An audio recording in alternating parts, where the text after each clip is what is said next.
እሺ ዘካተል ፊጥር በነማን ላይ ነው የሚወጅበው? እንደዚህ አይነት ጥያቄዎች ተያያዥነት ያላቸው ጥያቄዎች ይመጣሉ። በማን ላይ ነው የሚወጅበው የሚለውን እንመልከት። ዘካተል ፊጥር የሚወጅበውን ቅድም አብዱላህ እብነ ዑመር በሐዲታቸው እንደነገሩን ፊማ ረዋሁ ሸይኻን ቡኻሪ ሙስሊም በዘገቡት ማለት ነው የተነገረን ነገር አለ። يقول الإمام ابن قدامة رحمه الله زكاة الفطر تجب على كل مسلم በእያንዳንዱ ሙስሊም ላይ ዘካተል ፊጥር ተወጅባለች። በሙስሊሞች ላይ በእያንዳንዱ ሙስሊም مع الصغر ከህፃንነት ጋር ቢሆንም ህፃን ቢሆንም በአባትዮ ላይ ይወጅብበታል ማለት ነው። ቀለቡን በሚችለው አካል ላይ ቀለብ በሚወጅብበት ላይ ይወጅብበታል። የዚህን ህፃን ልጅ ቀለብ እንትን ዘካተል ፊጥር ላይ ያወጣ مع الصغر ከህፃንነት ጋር ይወጅባል። ወልኪበር ከትልቅነት ጋር ወዝኩርያ ከጾታም ከወንድነትም ጋር ወልኡኑስያ ከሴትነትም ጋር አለ። እነዚህ ጋር ተያያዥነት አለው። ሴትም ብትሆን ወንድም ቢሆን ትልቅም ቢሆን ትንሽም ቢሆን ማዳመ ሙስሊማን ሙስሊም እስከሆነ ድረስ ይሰጥለታል ዘካተል ፊጥር። ራሱ የሚችል ከሆነ ይሰጣል፣ አለበለዚያ ደግሞ ኃላፊዎቹ ይሰጡለታል ማለት ነው። في قول اهل العلم عامه አጠቃላይ ዑለማዎች በዚህ ላይ ነው ያሉት። وتجب على اليتيم حتى በየቲም ላይ ይወጅባል። የቲም ህፃን ልጅ 2 ዓመት የሆነው 1 ዓመትም የሆነው አባቱ የሞተበት የሱ ውርስ ገንዘብ ካለው ይወጣለታል። ويخرج عنه وليه من ماله ከራሱ ገንዘብ ወልዩም ያወጣለታል። አዎ ያወጣለታል ማለት ነው። ይሄ በዚህ የተረጋገጠ ነው። እንግዲህ በህፃን ልጅ ዘካተል ፊጥር አለ። لا نعلم احدا خالف في هذا ማንም በዚህ ላይ የተቃረነ የምናውቀው የለም መሐመድ ኢብኑ አልሐሰን ካልሆነ በስተቀር እንጂ قال ليس في مال الصغير من المسلمين صدقه ይላል።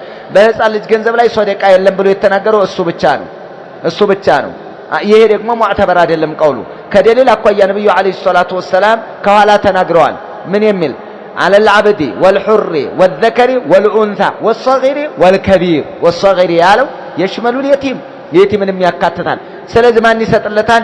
ከራሱ ከህፃኑ ልጅ ከአባቱ ውርስ ወልዩ ሐላፊው አሳዳጊው አንከባካቢው ያወጣለታል ዘካተል ፊጥር ብሎ ከራሱ ካወጣለት እሰየው፣ ወልዩ ሐላፊው ከራሱ ማለት ነው።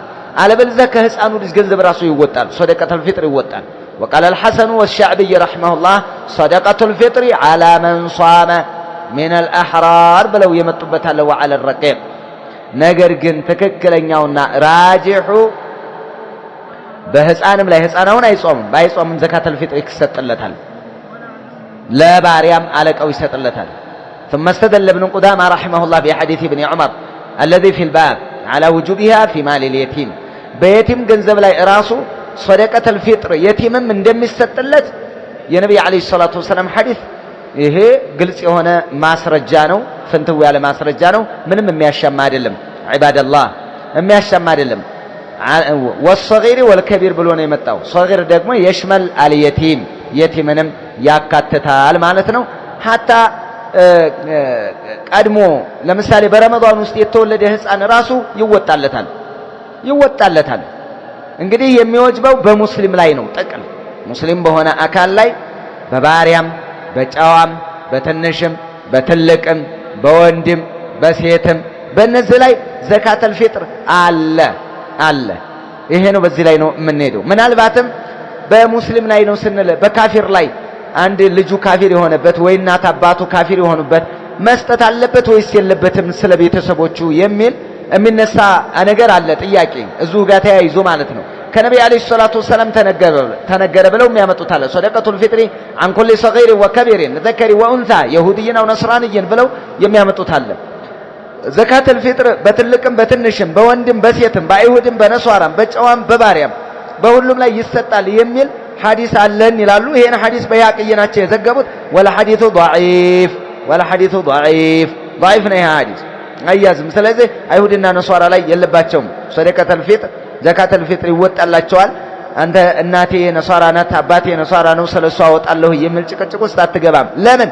ነብዩ አለይሂ ሰላቱ ወሰለም በሐዲሳቸው ሲናገሩ አብዱላህ ኢብኑ ዑመር ምንድነው ያለው? ፈረደ ረሱላህ ሰለላሁ ዐለይሂ ወሰለም ዘካተል ፊጥር ሷአን ሚን ተምሪን አው ሷአን ሚን ሸዒርን ብሎ መጨረሻ ላይ ሚነል ሙስሊሚን ነው የሚለው ከሙስሊሞች። ስለዚህ ይህች ለፍዝ ደግሞ ዚያዳ ሰሒሃ ሙተፈቁን ዐለይሃ ሙተፈቅ ዐለይሃ የሆነች ዚያዳ ናት።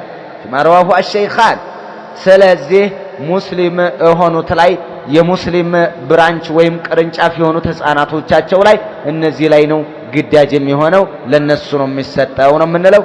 وهذا المذهب هو الراجح راجح የሆነው وهو قول الجمهور የጅምሁሮች ንግግር ነው ታላቅ ትክክለኛና አመዛኝ የሚሆነው ማለት ነው። በዚህ ነው በሙስሊሞች ላይ ነው ያለው ለህፃን ጭምር ይሰጣል። ይሄንን በደንብ አድርገን እንያዝ ነው። አዩሃ الإخوة أيها المسلمون